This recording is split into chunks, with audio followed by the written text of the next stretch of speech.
أعوذ بالله من الشيطان الرجيم. بسم الله الرحمن الرحيم. السلام عليكم ورحمة الله وبركاته. Aujourd'hui, nous allons faire une deuxième vidéo sur la complexité des algorithmes. Commençons par complexité d'une fonction ou bien d'une procédure. Complexité des appels, bien sûr. Donc, le coût d'appel d'une procédure ou une fonction est égal à coût de corps de la procédure, c'est-à-dire on calcule le coût de la procédure comme un algorithme indépendant, plus le coût de chargement des paramètres, ou bien le coût d'évaluation de ces paramètres. Exemple, j'ai une fonction pair, c'est une fonction booléenne qui retourne vrai ou faux. Vrai, si le nombre est pair. Et un algorithme qui fait l'appel de cette fonction.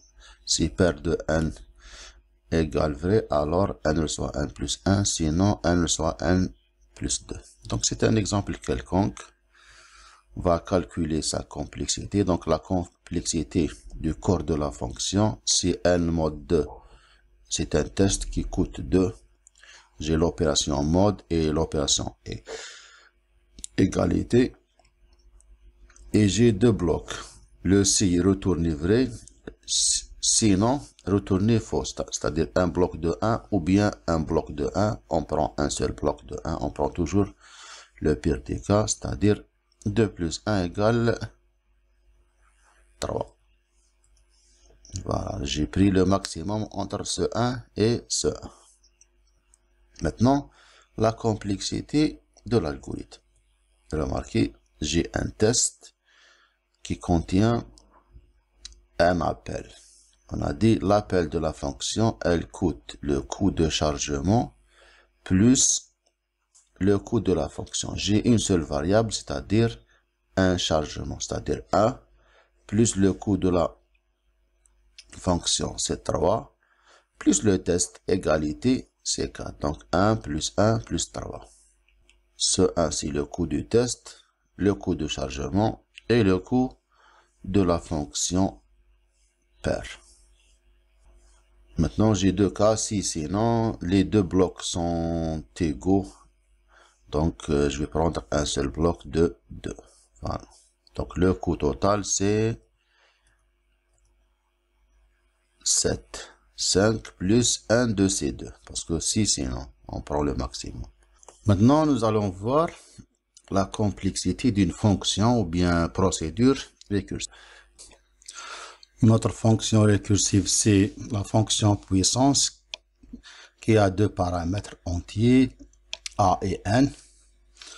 Si n égale 0, retournez 1, c'est-à-dire a à la puissance 0. Sinon, un appel récursif, retournez a fois l'appel de la fonction avec le paramètre, l'argument n, moins 1 et a.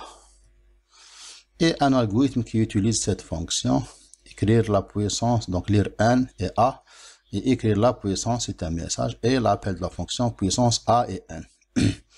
Commençons par le calcul de la complexité de la fonction puissance.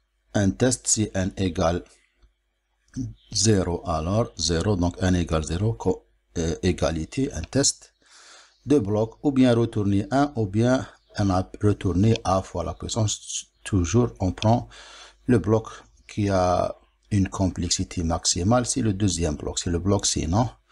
Voilà, on remarque une instruction retourner, donc c'est une opération, une multiplication, une soustraction, n-1, un appel de la fonction puissance avec chargement de deux arguments, et la complexité de la fonction puissance. On suppose que la complexité de la fonction puissance avec le paramètre 1, c'est c de n.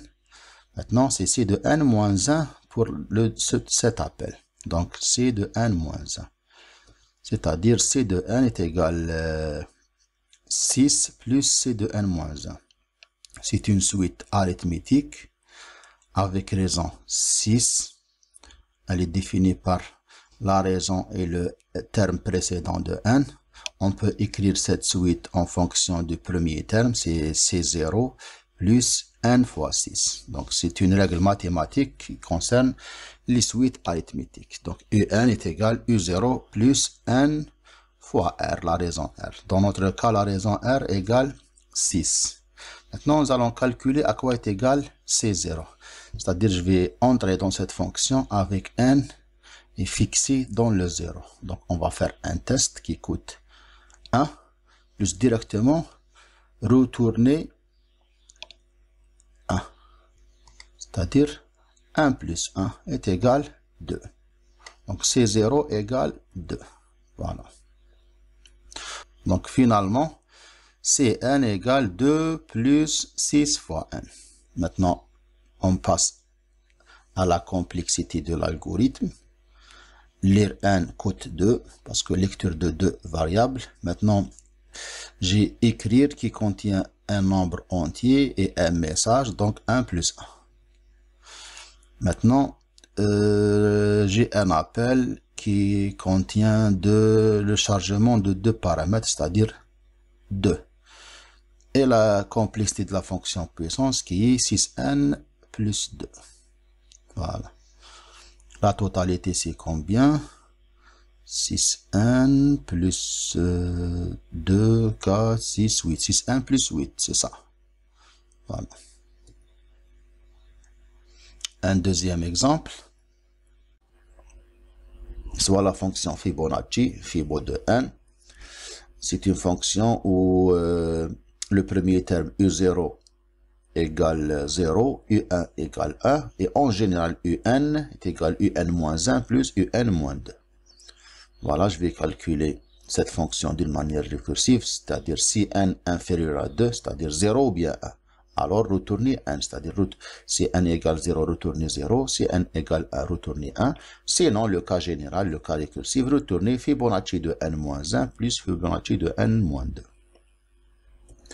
Et j'ai un exemple qui utilise cette fonction, qui fait l'appel. Donc, j'ai une seule variable n entier, lire n et afficher le nème terme de cette suite. Commençons par le calcul de la fonction récursive Fibonacci. Remarquez, j'ai un test. Si n inférieur à 2, alors c'est un test de comparaison. Alors, ou bien retourner n, ou bien retourner le bloc Fibo n-1 plus Fibo. Donc, sûrement, c'est le maximum Fibo n-1 plus Fibo n-2. Donc, je vais commencer le calcul de ce bloc. On remarque retourner. C'est une opération. On remarque une soustraction. C'est une opération. Une addition. C'est une opération. Une autre soustraction. C'est une opération. Maintenant, appel de la fonction Fibo. Un chargement plus le coût de la fonction Fibo. Un chargement plus le coût. Donc, si on suppose le coût de la fonction Fibo, c'est C de n, en termes d'entrée n. Maintenant, c'est C de n-1. Voilà. Un deuxième appel, il contient un chargement plus le coût de la fonction Fibo, c'est-à-dire 1 plus Cn-2. Voilà. Très bien. Maintenant, la formule finale de la complexité de la fonction Fibo en fonction de n, C de n est égal à Cn-1 plus Cn-2 plus 1 plus 1, 2, 3, 4, 5, 6, 7, plus 7. Donc, c'est une formule récursive, mais le problème, ce n'est pas une suite arithmétique, ni une suite géométrique. Donc, c'est-à-dire, c'est difficile de trouver le nème terme en fonction de U0. Donc, je vais faire une approximation. Donc, on suppose, lorsque n tend vers plus l'infini, Cn-1 est égal, approximativement bien sûr, à Cn-2 plus 7. Donc, je peux remplacer ce terme par Cn-1. C'est-à-dire, je vais obtenir Cn est égal 2 fois Cn-1. Maintenant, j'ai obtenu une suite géométrique de raison R égale 2. Je peux obtenir le premier, son terme général en fonction de U1 ou bien en fonction de U0. Je vais écrire Cn en fonction de U1. Donc, c'est égal à C1 plus 2 puissance n-1. Donc, c'est un théorème qui donne le nème terme d'une suite géométrique en fonction de son premier terme U1. Maintenant, je vais calculer C1, la complexité lorsque n égale 1. Je vais entrer dans cette fonction avec n égale 1. C'est n inférieur à 2, oui, alors retourner n, c'est-à-dire j'ai deux instructions élémentaires, le test et retourner, c'est-à-dire 2. Donc C1 égale 2. Je vais remplacer C1, donc C1 est égal 2 fois 2 puissance n moins 1 est égal 2 puissance n. Voilà, donc la formule finale de la complexité de la fonction Fibonacci est 2 puissance n. Maintenant, je vais calculer la complexité de l'algorithme. Exemple 2. Début, lire n, elle coûte 1. Écrire, c'est une écriture, elle coûte 1. Appel d'une fonction Fibonacci, donc coût de chargement plus coût de la fonction. 1 plus 2 puissance n. C'est-à-dire, en totalité, c'est 2 puissance n plus 3. Voilà. Passons maintenant à la complexité asymptotique, c'est-à-dire la complexité approximative. Donc, la complexité asymptotique consiste à étudier le comportement approximatif du nombre d'opérations élémentaires de l'algorithme lorsque la taille du problème traité est suffisamment grande et tend vers plus l'infini. Notion de Landau. Cette notion caractérise le comportement asymptotique à la complexité lorsque n tend vers plus l'infini. N, c'est la taille du problème. Soit Cn le nombre d'opérations en fonction de n. On dit que Cn est ordre de grandeur de f de n. Si f de n, c'est une nouvelle fonction obtenue. On va voir par la suite comment obtenir la fonction f de n après le calcul de Cn. Quel que soit, il existe une constante, il existe un point n0, tel que quel que soit n supérieur au point n0, C de n est borné ou bien inférieur ou égal par une constante fois la fonction f de n. On dit que C de n est l'ordre de grandeur de f de n. نشرح شوية بالعربية. احنا كنا حسبنا لا كومبلكسيتي اكزاكت معناتها الدقيقة، وكنا نلقاو عبارات على شكل دوال عددية، مثلا n أس 4 زائد n أس 3 زائد 2 n زائد 7 هكذا. هاد الدوال من الصعب رسموها، لازم دراسة باش نقدروا نرسموها. احنا ما تهمناش هاد الدراسة الدقيقة، تهمنا الكومبورتمون معناتها السلوك تاع هاد الدالة عند زائد ما لا نهاية فقط. دونك حنا الهدف من هذا التحويل هو ايجاد دالة معروفة وتكون مشهورة، تكون مقاربة للدالة لا كومبلكسيتي تاعنا عندما يكون ان زائد ما لا نهاية. دونك هذا تعريف رياضي. يوجد ثابت سي، توجد نقطة ابتداء من هذه النقطة فما بعد، معناتها هذه النقطة ان زيرو معناتها النقطة اللي تفصلنا بين الزائد ما لا نهاية والنقاط الصغيرة، معناتها فوق هذه النقطة رانا في الزائد ما لا نهاية. لاحظ كالكو سوا ان سوبيريور ا ان زيرو معناتها رانا في النقاط تاع الزائد ما لا نهاية. هذه الدالة تاعنا لا كومبلكس تاعنا حتكون أصغر أو يساوي من ثابت في هذه الدالة. هذه الدالة لازم تكون دالة معروفة مشهورة، راح نشوفوا كيفاش نوصلوا لها. هذا مثال يبين مثال بياني يبين واش كنا نشرحوا. هذا وين remarquez la complexité تاعنا c'est une fonction quelconque. remarquez une fonction n، remarquez c fois la fonction دائما أصغر. هذا هو المجال تاع زائد ما لا نهاية. لاحظ بلي الدالة تاعنا دائما تكون بورني محدودة بهذه الدالة المعروفة. Maintenant comment obtenir la fonction f? Donc c'est une simplification appliquée sur la complexité. On ne garde que le terme dominant, le plus grand terme. صافي في الدالة نحتفظ بأكبر حد، مثلا n أس 4 زائد n أس 3 زائد 5 نحتفظ ب n أس 4. On supprime les constantes multiplicatives. إذا خرجت عندي ثوابت مضروبة في هذه الدالة نتخلصوا منهم ولا نختزلوهم. راح ندير مثال بسيط يسهلنا الخطوات. Exemple, C1 est égal 3n puissance 5 moins 2n puissance 3 plus 5n au carré plus 7.